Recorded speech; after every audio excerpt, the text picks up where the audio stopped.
As a trauma survivor, I have always been interested in resilience. But growing up, I believed it was something that you were born with. Then in graduate school, I learned that it was a quality that we all possess and a set of skills we can all strengthen. Most of my resilience has come from writing and seeing myself in new ways by confronting the stories I've always told myself. The more I did that, the stronger I became, and I've dedicated my life to helping others do this work. This podcast is for anyone who wants to understand their story and how to revise it, because when we do that work, we change the world. When I heard Jennifer Lunden speak at the 2024 AWP conference about her battle with ME/CFS, I knew we were soul sisters. Then I read her book, American Breakdown, and discovered she had a mental health background just like me. We had so much to talk about in regards to her memoir. American Breakdown has been praised by the Los Angeles Review of Books and Washington Post and called a genre-bending masterpiece by Hippocampus Literary Magazine. Jennifer, who prefers to be called Lunden, is a Pushcart nominee who was recognized as notable in Best American Essays. To learn about her many publications and awards, please see the show notes. During our episode, Lunden and I explored the challenges of writing about illness, decisions she made while structuring her hybrid memoir, and the grit all writers, but especially writers with disabilities, need to build in order to write their books. Before we get to our interview, I have a few questions for you. Are you a writer with a disability?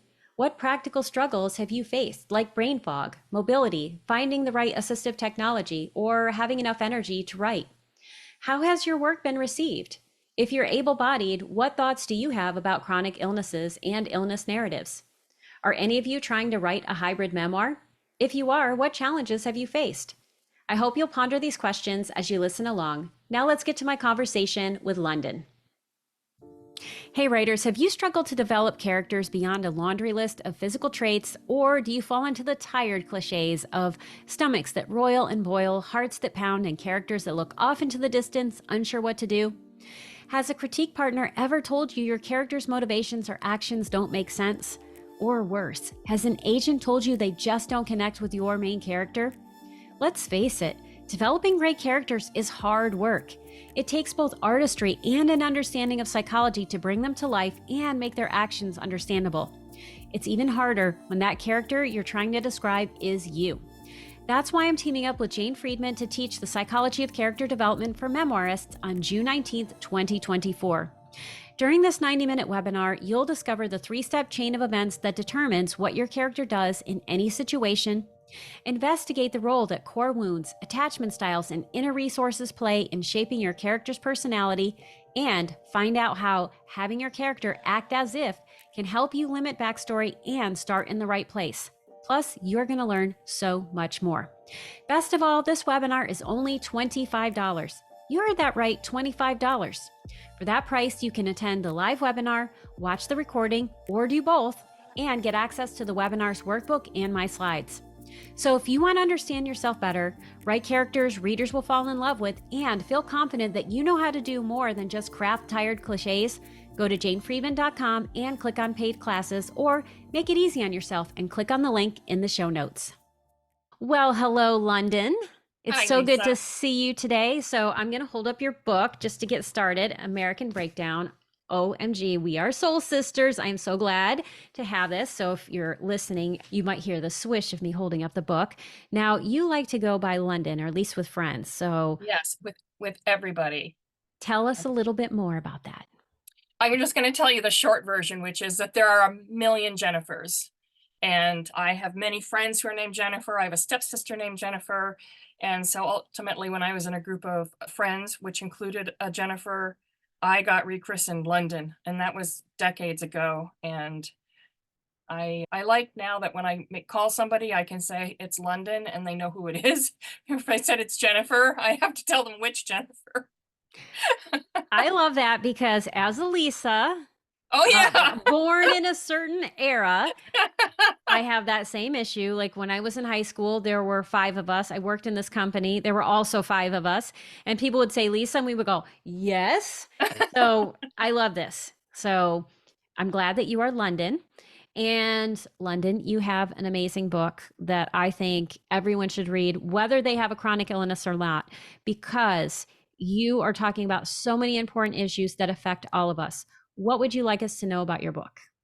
I will start just based on that, just by saying that, when I started writing the book, I was writing specifically about my illness, which is ME/CFS, myalgic encephalomyelitis slash chronic fatigue syndrome, and also multiple chemical sensitivity. Mhm. And I'm going to go back in time a little bit and say that the impetus for the book was, I think, around 1995 when I read the biography of Alice James. And Mhm. Alice was the sister of the writer Henry James and the psychologist William James, but she spent most of her life in bed with an illness that was known at the time as neurasthenia. Yeah. And it was an illness that really had swept the country.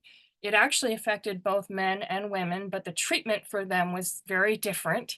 And the women were sent to their beds, and the men were sent west to dude ranches and stuff to sort of learn how to man up. Um, Mhm. but anyway, when I met Alice, she had such a sharp wit and such a survivor spirit, and I felt like I finally had company with Yeah. this devastating illness that I'd been living with for 5 years at that point.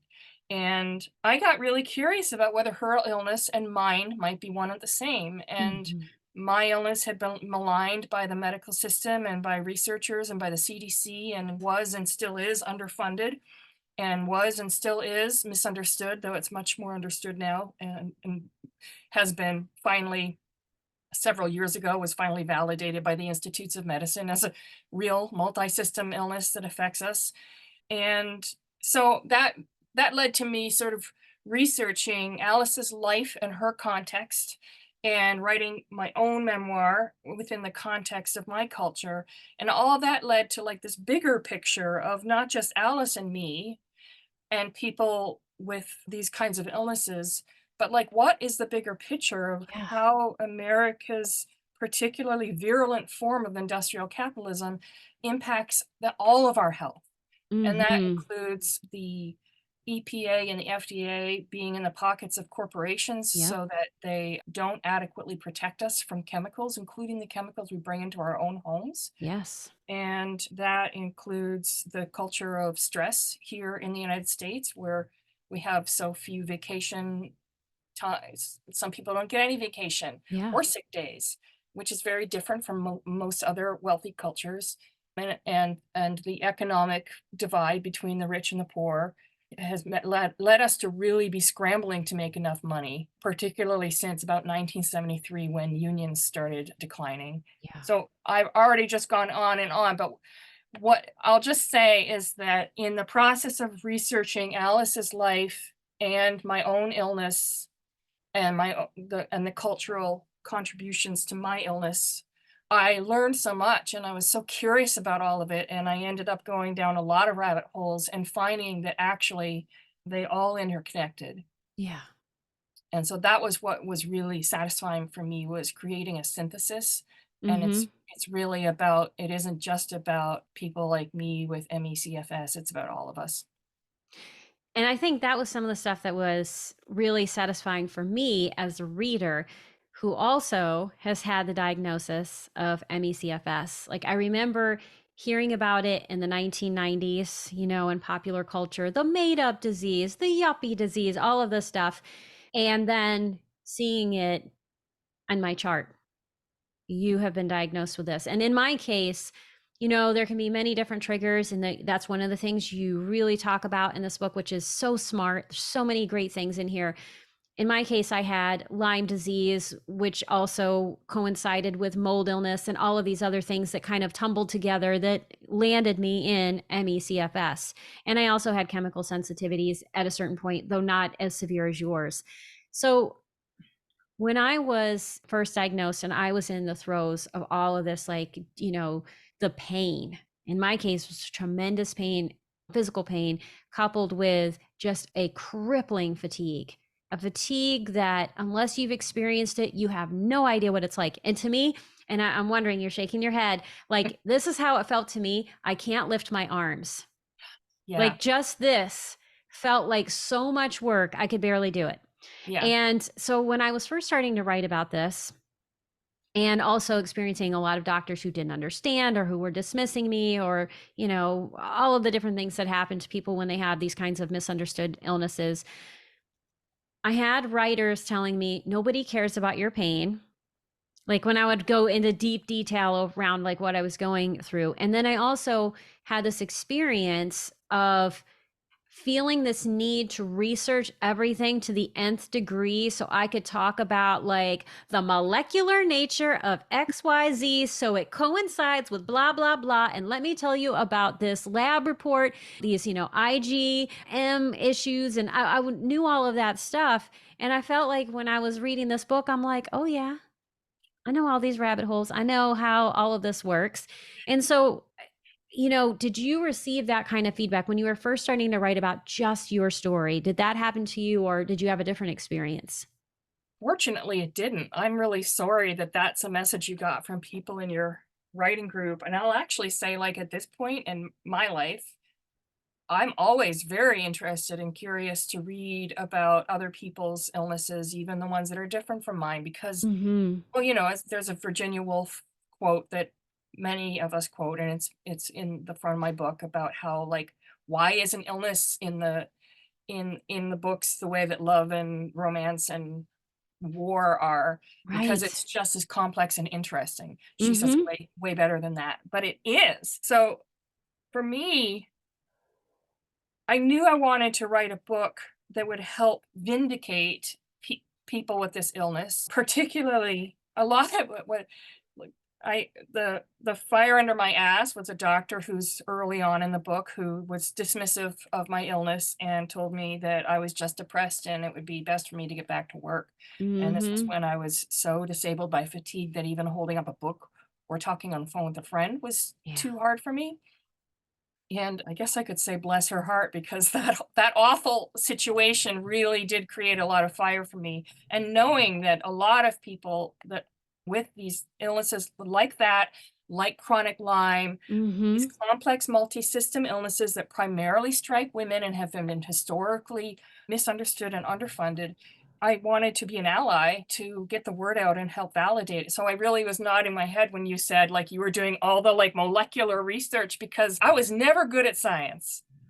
But I had to read about science and write science in order Mm-hmm. to tell the story that I wanted to tell. Yeah. And there are multiple endnotes in the book. And it's like 70 pages of endnotes, which makes the book look thicker than I would like because it's not actually that thick because a lot of that's endnotes, and those endnotes are there for the skeptics who think that I make who because of being somebody in the body with this illness and reading Mm-hmm. about others, we know that we're going to be dismissed and disbelieved, and Yes. we have to back it up with peer-reviewed research in order to be heard. So that's what I did. Yeah. And I can't tell you the number of people that I know who have had these kinds of multisystemic illnesses who also can rattle off research and tell you about all kinds of things because we are so dismissed. So, I mean, I have heard this so many times and I felt vindicated by reading your book. And also, you explain it in a way that it's not just relevant for people who have these illnesses. It's like, hey, healthy person who thinks this couldn't happen to you, by the way, all this stuff is happening around you that makes you vulnerable. And this stuff's been happening for a really long time. And I feel like it's not just speaking to the experience that people who have chronic systemic illnesses have, but it's speaking to what's happening to all of us and all of the vulnerabilities around us. And so, a curiosity I had as I was reading this, because I'm always thinking about structure and how are people structuring their stories. You have three parts. There is your story of dealing with this illness. There's Alice James' story living with something similar. And then there is all of this research. So you have this beautiful braided memoir, this hybrid memoir that teaches us so much and also takes us on a journey. How did you know this was the right structure for your book? I didn't plan it. So one of the things that happens when it takes you over 20 years to research and write a book, and it's your first book especially, you're still learning about writing. And not only that, but the culture of writing was changing. So creative nonfiction has been around for a long time, but it really started flowering probably around the beginning of when I was writing the book. Mhm. And now it's like it's huge. And so like I remember asking a friend who was in an MFA program, which I have not done. She said something about a lyric essay, and I was like, what is that?" And they're very hard to define, but like I real Yeah. like one thing that happened in nonfiction is the lyric essay and is the idea of a braided memoir. I have never been good. Like my failure as a writer when I was studying before I got sick when I was in my first 2 years of college was I felt like the thing I couldn't do was write a linear narrative. Mhm. And but it turns out like, I don't have to write a linear narrative, and in Right. fact, like, I wouldn't have been able to because it's just not my skill set, but not only that, like, a book that has this many threads needs can't be written in a linear way, and Mhm. so I could take my weakness and turn it into a strength, and so for me, in some ways, I knew I wanted to weave Alice's story and I guess I knew from the beginning I wanted to weave all those things. So, I feel like that's not a satisfactory answer. It I I think it's a great answer because it is how what the process is. And so on one hand, there was a part of you that knew all of these ideas needed to come together in some way. The question was, how do you do it? And and that's the I thing that took a while to figure out. right, and I didn't know that I was going to end up having so many different threads, but for me as a nonlinear thinker, that I feel like as a writer, that is my superpower, is, like, finding and basically using my intuition to sort of figure out how to blend like, it amazes me, and then maybe some of that's also from, coming from a poetry background, like, that's the Mhm. first many years of as a writer when I was in high school, and I was writing poetry, and that also isn't linear. I think that the idea of, being a poet and also this intuitive way that we have of writing, I Right. think is really important. Every writer is going to think in a slightly different way. And some writers think very linearly, and there's Yeah. nothing wrong with that. And Mhm. other writers do not. And I think learning how to embrace how you think about things, I think is really important. And especially like to me, when you've gone through an illness like this that has so many spirals Mm. and so many tentacles, I wonder if that also played a role of like there were 1,000 rabbit holes you had to go down in order to get well, and so many things you had to learn and pull together, that also complicated it. I mean, do you feel like that the experience of trying to get well was a piece of the driving force for you? It was the driving force for how the book came to be in the form it was now that you mention it. I mean, when I started writing the book, I hoped for a magic bullet. Like somewhere along the line, I was going to find the magical biological thing that was going Yes. to prove that my illness was biological and I would be cured at the end, which we know publishers and readers really like a narrative that ends with a happy ending when it comes to an illness story or any story. And you know, I probably wasn't even halfway through and I was doing all that research, and it was really clear to me that it wasn't like it's not a magic bullet kind of illness. I Yeah. mean, maybe I'm wrong. I could be wrong, but I believe that illnesses like ME/CFS, multiple Hmm. chemical sensitivity, chronic Lyme, mold sensitivity, POTS, oh, long COVID for Yeah. sure. 50% of people with long COVID also qualify for diagnosis of ME/CFS. Hmm. Those are it's a kind of illness that we haven't our medical system hasn't previously been prepared to work with It has because not. of the Cartesian idea that of mind and body split Hmm. and breaking things down to the smallest things, separate things into specialties and keep them all far apart from each other. Yep. We have bodies that call for medicine to grow beyond that to the next stage, which Yes. is about these complex multi-system illnesses. Like I didn't have the language or the knowledge to consider my illness to be a complex multi-system illness. And I actually didn't Hmm. think of that phrase until probably when I was done the book, and I'm sure I'm not the first, but that requires a different kind of approach to medicine, and like, what Yes. a wonderful challenge we create, and we can be really irritating to doctors because they think that their way is the only kind of knowledge, but my hope is that, like, we've built in such numbers, and voices like mine in this book and many others are starting, like, more voices are coming to the fore, Hmm. that it my hope is that it's creating pressure for medicine to change, and I think long COVID is also helping to create that pressure to move to the Yes. next level. And I would say chronic Lyme is also, when I first got chronic Lyme, it was seen as like yet another made up illness, Yes. And like by the way, all malingering. these illnesses that are considered made up are all women's illnesses that Hmm. primarily affect women. Exactly. Yeah. Something for all of us to think about. And yeah, so it was seen as a made up illness. And it was like, oh, that doesn't really happen to people. The antibiotics should have worked, blah, blah, blah, all of the things that people say. And now, because it's really seen as a vector illness and it's spreading like wildfire and more people are getting it, and it's kind of seen as legitimate now. But in 2012, when I got sick, it was not seen as legitimate. It was like, no, that doesn't happen. Yeah, and um unfortunately, still there are still a lot of misinformed doctors, but yes, like absolutely. ME/CFS, it's a lot more legitimized than it used to be.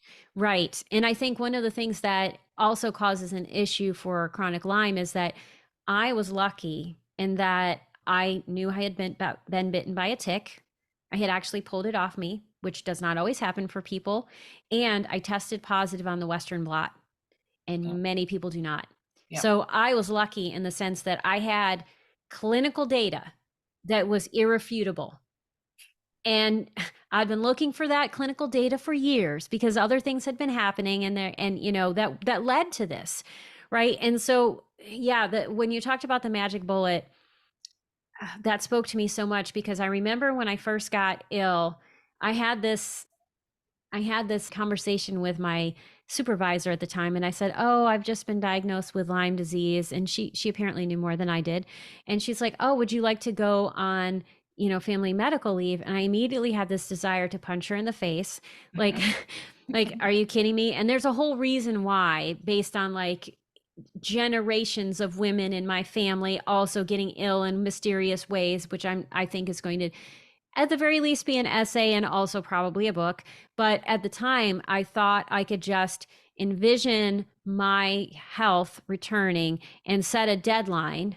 If I just took these pills and I just was like, first it was like, okay, 6 weeks, I'll be better. Then it was like, yeah. no, January 1st of 2013, I'm going to be well. And I kept doing that for a while and making myself absolutely miserable. And you're laughing because you're like, oh yes, I know this 'Cause it's such an well. American story, right? I'm just gonna think my Yes. way out of it, and if I can't think my way out of it, then it's my weakness and my fault. Yes. So much shame. I had so much shame around the fact that I could not make this better. And, what I've learned, there are no magic bullets, at least I have not yet seen one. Most of the time, my experience and experience of most of the people I know is that it's like peeling away an onion layer after layer, and like, okay, let's first work on this one layer of like, maybe let's look for virus or bacteria, and let's treat that. But usually even before that, like, let's look at your detox pathways and are they working. And there's like always this new layer, and then it's like the layers that are the reason why you're sick, and then there's the layers of like what needs to be repaired in order to get well, because damage happens Yes. and you have to deal with both sides. And that was really difficult. And that leads me to one of the things that you want to talk about and I want to talk about too, is like the two types of grit you need to have to both live with an illness like this that is like an ultra marathon, and then Mhm. also the ultra marathon of telling such a complex story. What do you have to say about the grit that's required? Yeah, I I I've never heard it described as like an ultra marathon, which just feels, and I've never run an ultra marathon, and even if I were well, I would never want to, but yes, I think that's a good analogy because it every single day. I mean, depending on the level of how sick you are And I've been in all the levels, from completely disabled, 0 Mhm. energy, like even like lifting my arm taxed me and cost Yeah. more energy, made it so it would take me longer to get well, to a period of full remission, which was amazing, and everything in between. But all of it requires, think the reason I want to say it requires grit is because people with these illnesses are seen as weak, Yes. and anybody who's living with an illness like this is so fierce, and it takes so much work to do I mean, I had no clue when I got sick at age 21 how to be the detective in my own symptoms and Yeah. make connections for why I might be having this symptom. And, now it's just like habitual, and all the time, money, and energy that go into healthcare. Mhm. And so writing a book, I have to say this, I think, and some of it is like, I think that I might have been born with a certain tenacity. We all have strengths and weaknesses. The opposite side of tenacity is stubbornness, which isn't always seen as a strength. And then sort of having, some of the things that happened in my childhood helped to cultivate that tenacity. Mhm. Having an illness like the one I did, and knowing and having to live with it in the face of culture that was telling me that I was weak and I was Yeah. wrong about my own body, requires certain tenacity. Not only requires, it cultivates a certain tenacity, Mhm. I think. Um, and so I already had all those things going for me, and I had been writing since I was a child, and I had been well supported by my parents and teachers, and published in kids magazines. And because those successes gave me the tenacity to keep writing a book when I didn't have a publisher. I knew how hard it is to get a publisher, and I just felt confident that I could get a publisher when it was time. Mhm. And I was just this story was so important to me to tell. Like, I needed to tell it for me, but I also really felt strongly I needed to tell it for the world, that I just had to keep going. And at first I was just writing it on weekends. I worked part-time as a therapist. I was still dealing with his body, so sometimes Mhm. I didn't have the energy to do any work at all. Ultimately, I was a therapist, and sort of moved all my clients into 3 weeks so I could have 1 week a month Mhm. to write. And then the last piece I'll say is that in 2015, after I'd been working on the book since 2001, and I wasn't even halfway through, I was like, this feels like an albatross around my neck. And I'm not somebody who usually quits things, but I gave myself permission to consider it, Mm. deeply consider letting it go so I could just write Mhm. essays. And I read a little bit of what I'd written, and I thought about how much I'd put into it. And I decided I was going to keep going, but then I needed support. And that was when I began reaching out for grants and residencies, Mhm. and that support.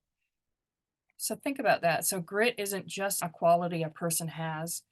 Having the strength to go on is so relational. And for me Mhm. to have the first grant that I got was $1,000, so not a huge grant, but it paid for 1 writing week for me. But the message behind it was, "What you're writing matters, and we Yes. wanna support you." And that is the kind of thing that energized me to keep going. Mhm. Yeah, and so I think some things that I'm hearing from this are, number one, you had a strong sense of mission. And Yes, that sense of mission took you so far. But of course, when you're in it for the long haul, you're going to have moments of doubt, and giving yourself permission to pivot, change your mind, let this go, created the freedom to choose yes. yes. Because I think sometimes we think the way we continue is by muscling forward, pushing, but sometimes it's like the pulling back gives us the opportunity to say yes, like To to make an to active recommit. choice. Yeah, Exactly. And part of the active choice you made was like to keep going, but also to seek the community that would help reinforce the power of the yes. yeah. And your life experiences, including being ill, helped you build, I call it the mental fortitude, to Yes. do with this, because you do have to be fierce. And I agree, like, people who have these illnesses are considered weak. They're told they're weak all the time. You have a weak you have a weak constitution and a weak mental capacity, or there's always something. But to be able to question authority takes a lot of chutzpah. To be Yes, it able to does. say, like, you know what, I need to eat differently, and I need to not blend in and do things, in a way that promotes my health, even though the rest of the world says you don't have to. That takes fortitude. And especially if you grew up as a trauma survivor like I did, where it's like the fawning response was really strong. I'm always like, oh, thank you, universe, for giving me the great opportunity to continue to practice this thing that is really hard. But the practice, it requires so much fortitude. And I think that can be this nice positive feedback loop if we see it that way. Yeah. And And it's also okay to not see it that way. and for me, I think for me that sense of mission also is with me in my life. And so I've always felt like I can think of a friend who has ME/CFS and multiple chemical sensitivity and avoids talking about it Mm-hmm. because she doesn't want to deal with the negative things that people will say. Yeah. I've been really fortunate that my parents didn't even when they didn't understand the ME/CFS, they tried. Mm. And no, I think there's something about the way I present that people just they don't say things directly to me. They might be thinking stuff, but they don't tend to say things like, "Oh, it's all in your head." And because of whatever variety of things, I feel like I am somebody who can step up and say, I have ME/CFS, or I'm somebody who can I have to mask. I am not taking a Mm-hmm. chance on long COVID. And Yeah. I will do that in public. And my doing that can probably help others. Mm-hmm. And that helps me. Or when I was dealing with multiple chemical sensitivity, which is much less now. Plus, I wear a mask when I'm out in the world, and having to ask for accommodations, having to ask in classes for people to not wear perfume. Yeah. I mean, I didn't wanna do that, but I also felt like I was carving the way for the ones after me, and Mm-hmm. that helps me a lot to do those kinds of things. Yeah, I love how you're talking about the ways that we talk to ourselves, and also the meaning we make around some of these really challenging things, because we can think like, "Oh, I'm being a pain," and "Oh, I'm burdening everyone," and "Oh, look at how difficult it is." And of course, there's times when we all feel that way. But keeping these other ideas in mind of like, yeah, I am in sharing my own experience, I'm giving someone else permission to do this too. I am paving the way, because we aren't the only ones. There are plenty of people who are going through these things or who will go through these things, and they're not going to know, how to deal with them. Like, one of my things when I was bargaining with the powers that be, and there were times when I actually sat down and said, I think I'm dying. And it wasn't, it was real. Like, Yeah. my liver was shutting down, all of these things. I was like, I think that this might be it. And then there were times where it was like, I think I want this to be it. Like, it wasn't necessarily actively suicidal, but I was like, I don't think I can handle continuing to live like this. Yes. I had to get to a point where I was okay with dying. I was okay with not getting well. I had to like let go at this radical level. It was very difficult. But in doing that, I learned how to see the world in a different way. Like, it's like so much of this is training the brain. And I think this is something I want to say to people, is that if you are living with one of these illnesses and you are dealing with relentless anxiety and relentless depression, which it is a piece of the illness and it is not you.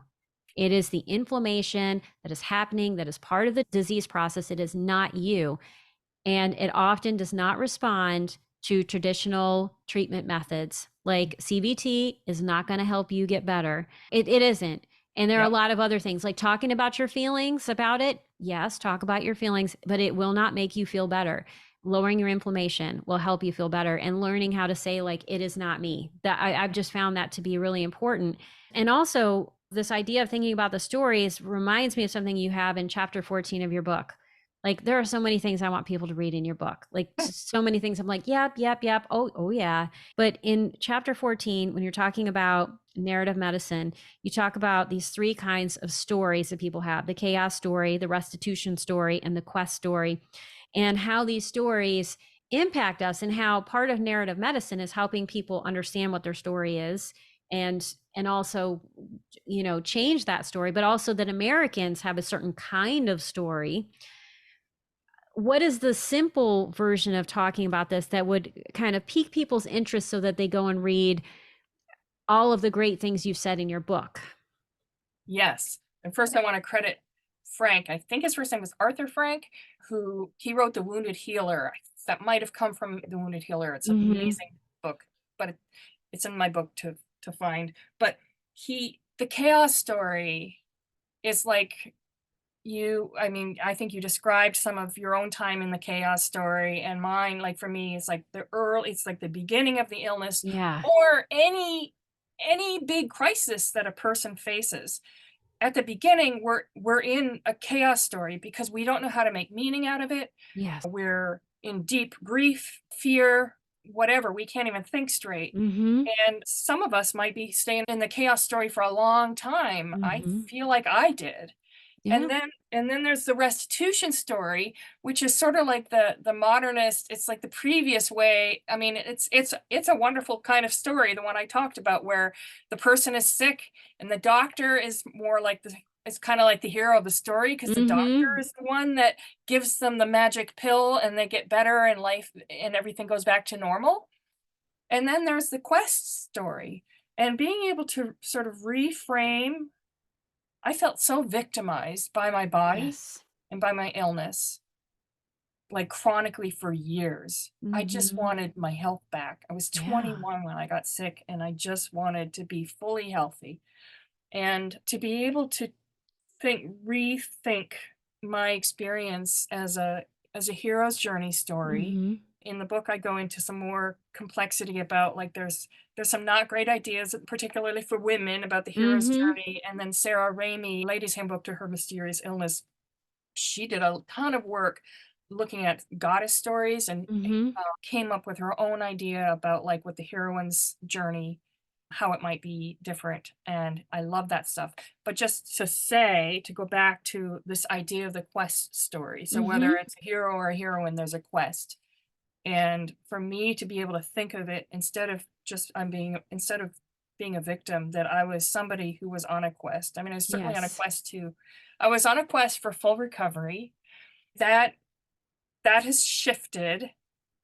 That would be lovely if that happened. But the greater quest is about learning. Yeah. Learning about yourself. For me, it's like I'm really good at being in my head. I'm not so good at being in my body. And so it's like a lifelong part of my work Mm-hmm. to get more embodied. And even writing the memoir stuff, I had to get embodied. I couldn't just be in my head. Yeah. And so I feel like we have a lot we can't always control whether we're going to recover or how, Mm-hmm. but we do have some choice about the stories that we tell. Yes. And I want to be careful about that too, because if you're depressed, I don't know if you have a lot of choice. You can try, but Mm-hmm. it's like trying to push against something very, Yes. very powerful. But to be able to at least consider that there might be more than one narrative and that Mm-hmm. you can change what that narrative is. So, for instance, if the narrative that you have is that your doctor has told you you're just depressed and it'd be great for you to go back to work and you don't know your own body and you don't know your own needs, you can maybe change that narrative to I do know my body and my Mm-hmm. doctor was wrong. And my doctor learned in a context that doesn't that fails to include people like me. Yes. That's just one example off the top of my head. Yeah, no, I think what I often will tell people is like, whatever your experience is right now is your experience right now. And it's Yeah. okay to embrace it, whether that experience is wonderful or it absolutely sucks. I think what healing is the capacity to say this and what else. Like, this Mhm. is true right now. And I think Laura Davis talked about, she has this writing exercise she does with people, and she says, this is how it is right now. And helping us honor, like, this is what it's like, whether it sucks, it's great, or whatever, and what else. And I think the more we can do that, the more we can get to something that you do have as a quote in your book. And I apologize, I forgot to write down the name of it, of who said what, because there's so many things to, you have so much Mhm. great research. You may not be cured, but healing is always an option. Yeah, And I think right. being able to explore and be curious about what are all of the stories that you could tell around this experience, even if you don't feel capable of doing it right now, I think is one of the ways we get to healing. And your book does that so well, and I think the quest is one way to do that. And I actually was listening to this Hidden Brain, which I will put in the show notes, and they were talking about how seeing your life as a quest actually improves your mental health and it changes your outlook. And so, I love the two quests that you talk about. Like, there's the hero's journey, which I love how you deconstruct and talk about the issues with it. And we're not going to talk about it because I want you people to read your book. But you also talk about the heroine's journey. And I think this is the simplest way to think about it: is hero's journey is the journey to go out and slay the dragon. Heroine's journey is embracing the darkness. And part of being a person with a chronic illness is learning how to embrace the darkness, because the realities of living with chronic illness is that the darkness doesn't necessarily disappear. You just learn how to live with it. Mhm. Yeah, and I'm thinking, I don't remember the quote that's in the book, that's something that I quoted Sarah Raimi as saying, but, like, she basically said that medicine has always been good at slaying dragons, but Mm-hmm. it's missed the other half about, like, that willing to go into the darkness, and I get Yes. goosebumps because she describes, like, that willing to sit with empathy with a patient Mm-hmm. and just say, "I don't know the answer, but I'm here with you right now." I had a Mm-hmm. doctor do that once. It was so transformative. Like, it didn't cure me, Yes. but it was way the hell better than a doctor saying, I can't find anything wrong with you, therefore there's nothing wrong with you." That meant so much to me to read that. And also, she sort of, I always had felt like as a feminist, I needed to be strong and linear and all these other things. And she sort of gives permission, like, for this idea, this a feminine construct within the idea that we're all on a spectrum of Mm-hmm. gender, that we can all embrace our femininity more. And it Yeah. actually is better for us because the feminine side, in her way of researching, looking at things, is because the person is able to notice something wrong in their body, Mm-hmm. notice something wrong in the environment, more subtle than other people might notice, they're able to sort of call the alarms and call for change Yes. sooner before more harm is done. Yes. And I also wanted to say something because as you were talking about slaying the dragon, I realized that when I was writing the book, I wasn't slaying the dragon. Mm-hmm. I was getting curious about the dragon Mm-hmm. and maybe even befriending the dragon. Yeah, that's a beautiful way to put it. And I feel that in the ways that you talk about this in your book. Well, you and I could talk about this Mhm. forever, and there are so many things that you say about how the brain works, and all the stuff about the FDA and the medical association. Oh my gosh, there's so many things in here that I want people to read. But I want to end up with three questions I ask everyone. First, what is the best piece of writing advice you've received? I already hinted at it, but I have the actual quote, and I just read it somewhere because it's John Cocteau, and he said, "Listen carefully to the first criticisms made of your work. Note Mm, just what it is about your work that critics don't like, then cultivate it. I love it. That's the only part of your work that's individual and worth keeping." And I'll also say, I also was thinking about one of my first mentors was a high school teacher, Mr. Quarry. I had 2 high school teachers who took a lot of time out of their lives to mentor me, and I mean, I just showed up at their door, so they didn't have a choice. But he was the one, Mr. Quarry was the one who taught me the idea show don't tell, Mm-hmm. and helped me sort of cut a lot of the sentimentality out of my poetry about all the stuff about talking about my feelings. And that was a really important lesson to help me clean and streamline my writing. And then Years later, when I was studying creative nonfiction, I learned, oh, when you're writing essays, like creative nonfiction essays, you actually get to tell. You just have to earn it. Show, show, show, tell. So that's Yes. another piece of good advice. I love those pieces of advice. And as a person who embraces the dragon, who lives with the dragon, Mm. who walks with the dragon, how do you nurture your resilience and that profound grit that has helped you write this book and helps you get through your days? Well, one of my favorite ways is just lying in bed and reading, or even better when the weather's right, is sitting. I live in Maine, so it's a short window, but sitting in a zero gravity chair in the backyard Nice. and reading. But the other thing that really feeds me is swimming in the river, where I swam Hmm. for about 3 months in the summer, and that's been such a healing thing for me that I decided that that's what my second book is. So I'm just starting to write my book that's about the river and the animals and the people that I meet there, and it's all about connection and awe. Nice. I love that. And it's sort of a way to heal from the hard work, hard emotional labor of writing American Breakdown and having Hmm. been a therapist for 15 years and living Yeah. in this crazy country. And I hope it will be a way for others to just get it to dip into some healing and beauty. I love it.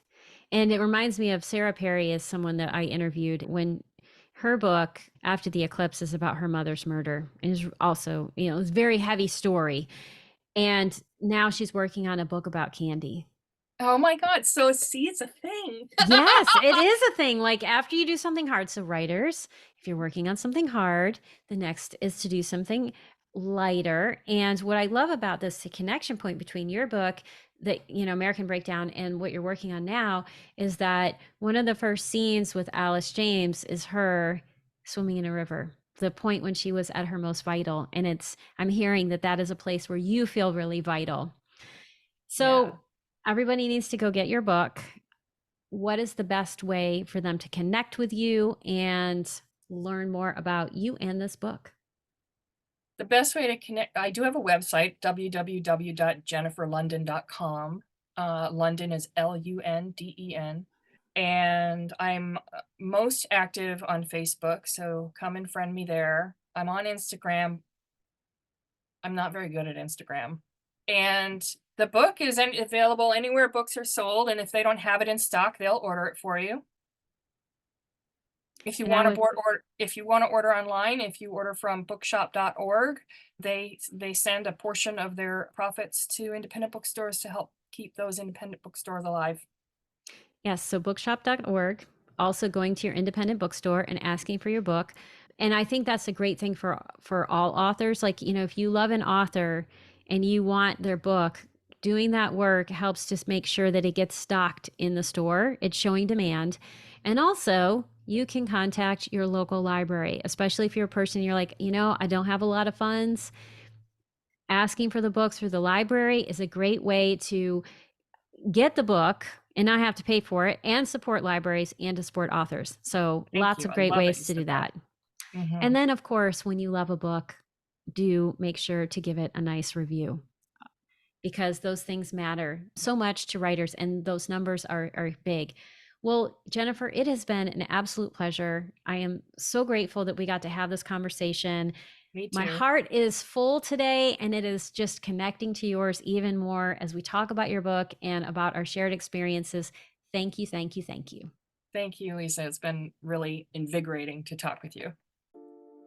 Are you a writer who struggles with doubts? Do you wonder if your stories are good enough? Do you wish you had some simple tricks that would make the writing life just a little bit easier? Become part of my Writing and Resilience community by signing up for my newsletter. As a thank you, you'll receive a free copy of Write More, Fret Less: 5 Brain Hacks that will supercharge your productivity, creativity, and confidence. The link is in the show notes. That's it for today's episode. Before you leave, I would love your help spreading the word about this podcast. You can do this in a few very simple ways. Click on the subscribe button in the upper right-hand corner, then leave a 5-star review. You can also let me know what you think or share ideas for the podcast by connecting with me on Facebook, Instagram, LinkedIn, or through my Writing Your Resilience newsletter, which you can have delivered directly to your inbox.